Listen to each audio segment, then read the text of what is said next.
L'origine du riz au lait, elle est très floue. Nos grains de riz qui commencent à cuire. Hop, oh, ça fait de la buée sur.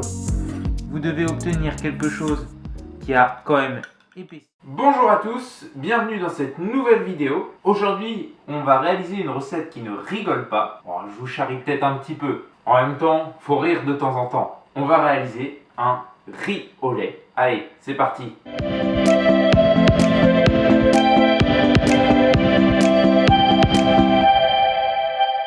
J'ai envie de commencer par la recette et non pas par l'historique. Donc, c'est parti pour la recette. Pour réaliser cette recette, vous allez avoir besoin de 3 ingrédients principaux. Et les autres, vous pourrez les modifier. Alors, ces ingrédients, tout d'abord du lait, ce qui est logique dans du riz au lait. Sinon, ça serait un peu con d'avoir appelé ça riz au lait. Dans mon cas, c'est du lait de riz, lait végétal. Mais vous pouvez utiliser du lait entier, du lait cru ou bien du lait d'amande, comme d'habitude.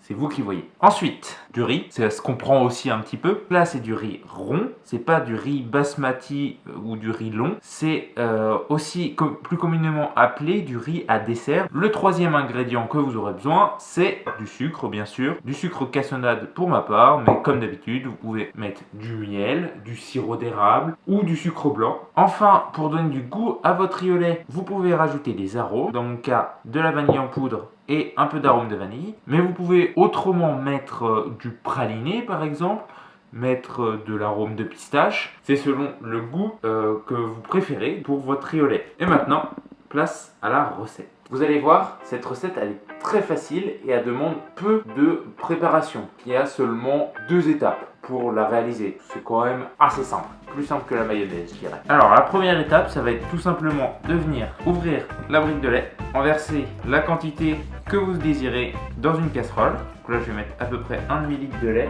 C'est pratique les gradations sur la casserole. Et ensuite, on va venir mettre notre riz dedans. Et voilà, la première étape, elle est finie.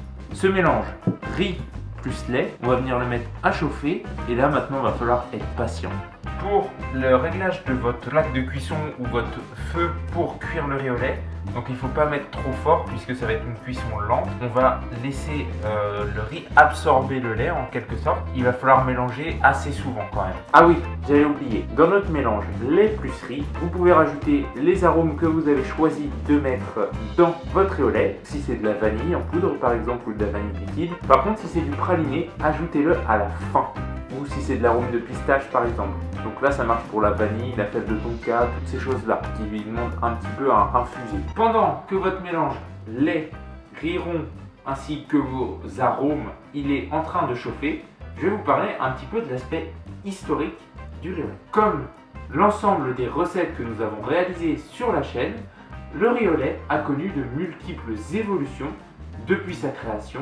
L'origine du riz au lait elle est très flou, on ne sait pas qui l'a inventé, quand et où, mais ce qu'on sait c'est que les Mongols en Asie servaient une nourriture qui ressemblait un petit peu au riz au lait que l'on sert aujourd'hui, donc un mélange de riz et de lait, comme nourriture pour leurs chevaux. Cette première piste nous ramène donc environ aux alentours de l'an 1000 pour la création du riz au lait. Maintenant, revenons en France pour voir quand est-ce que le riz au lait a fait son apparition. Dès le début du XIIIe siècle, on retrouve des traces du riz au lait en France. Durant le Moyen-Âge était servi un plat à base de riz, de lait, d'amande ainsi que de poulet. Oui, ça peut paraître bizarre.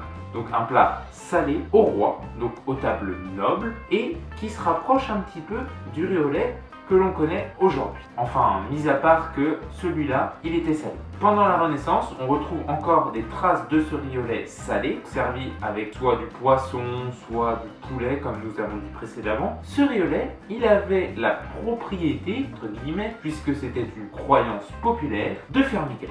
Jusqu'à la Renaissance, donc, c'était un produit de luxe, le riz au lait. C'était pas quelque chose que tout le monde pouvait s'offrir. Il fallait quand même être assez aisé. Il faut attendre le 19e siècle pour voir apparaître le riz au lait tel que nous le connaissons à peu près aujourd'hui, donc c'est-à-dire un dessert. Et là, va intervenir un personnage qu'on a déjà vu sur notre chaîne. Vous en doutez certainement, un personnage historique très célèbre du 19e siècle, donc le début des années 1800, qu'on a déjà cité plusieurs fois sur la chaîne.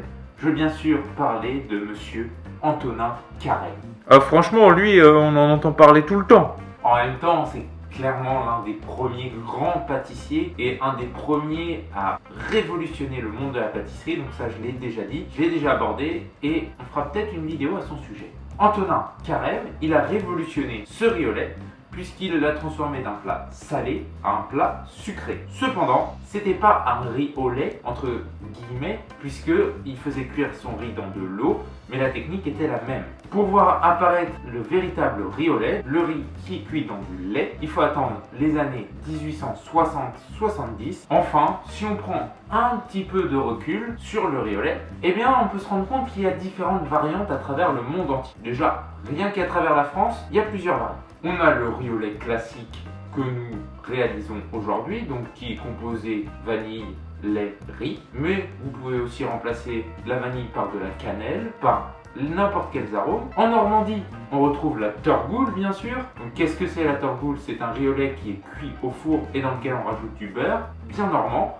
On peut aussi retrouver le riz à l'amande. C'est pas un plat français, c'est un plat du Danemark, donc qui ressemble au riz au lait. Ou encore le kheer en Inde. Allez, après cette petite intermède historique, il est temps d'aller voir l'évolution de notre mélange riz-lait et voir si notre riz a commencé à cuire. Vous voyez, notre riz il commence à cuire. Il faut que vous n'hésitiez pas à mélanger quand même assez souvent, puisque sinon ça va accrocher dans le fond. On arrive bientôt à la fin de la cuisson. Donc vous voyez, le riz il a quand même absorbé bien le lait. Il va falloir encore attendre un petit peu, c'est pas assez. On va bientôt pouvoir ajouter notre sucre. Donc juste avant la fin de la cuisson, on rajoutera notre sucre. Là, notre riz, il a bien absorbé tout le lait. On va venir rajouter notre sucre. On va juste mélanger, attendre que ça bout. Et ensuite, on va pouvoir venir couler ça dans des ramequins. Vous voyez dans mon cas que le riz au lait il a une couleur assez foncée, donc ça c'est dû au lait parce que c'était un lait de riz complet. C'est logique qu'on ait quelque chose de beaucoup plus foncé, et puis on a rajouté de l'arôme de vanille, ce qui va donner encore un peu plus de couleur au riz au lait. Là c'est bon, notre riz il est cuit, donc vous voyez ça a bien gonflé. On va pouvoir venir le couler dans des ramequins. Il va maintenant falloir le laisser pendant environ 3 heures minimum au frigo. On se dit à tout à l'heure pour voir le résultat final. Vous voyez, une fois que votre riz au lait il a bien refroidi, vous devez obtenir quelque chose qui a quand même épaissi. Ça fait un peu plus crémeux au niveau texture. Vous voyez, on a un aspect un peu crémeux. Pour savoir quand votre riz au lait il est cuit, il faut que vous goûtiez un grain de riz donc lors de la cuisson, savoir si il est cuit ou non. Vous pouvez aussi avoir une indication à l'œil puisque le mélange riz-lait va commencer à épaissir à un certain moment. Ça voudra dire que le riz aura absorbé une partie du lait, une grande partie du lait et rejeté son amidon. On sera pas loin de la bonne cuisson.